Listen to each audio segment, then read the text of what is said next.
Poverty is real. Ayon po yan sa Department of Social Welfare and Development, taliwas sa sinabi ni Presidential Advisor on Poverty Alleviation Secretary Larry Gadon na haka-haka lang ang kahirapan. Alam namin dito sa DSWD na totoo ang kahirapan. Patuloy tayong lumalaban sa kahirapan. Sabi ni DSWD Secretary Rex Gatchalian, hindi sila titigil hanggat hindi nakakamit ang utos si Pangulong Bongbong Marcos na pababain sa single digit ang poverty rate sa bansa. Itong Biyernes, sinabi ni Gadon na haka-haka lang sinasabi ng mga Pinoy na mahirap ang kanilang buhay.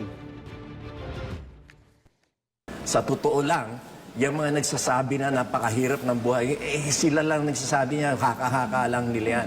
Pero ang katotohanan, magpunta ka sa mga mall, punong-puno. Ibig sabihin, mataas ang purchasing power ng mga tao. Pumunta ka kahit sa mga... Sabi pa ni Gadon, paninira lang sa Administrasyong Marcos ang nagsasabing hindi maganda ang pamamalakad ng presidente. Tinawag naman itong insensitive ng grupong pamalakaya. Sumasalamin daw ito sa anilay kawalang sinseridad sa pagharap sa issue ng kahirapan. Nanawagan naman ang Gabriela Women's Party na tanggalin sa pwesto si Gadon kasunod ng kanyang pahayag.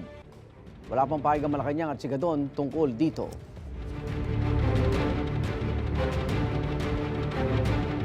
Igan, mauna ka sa mga balita. Mag-subscribe sa GMA Integrated News sa YouTube.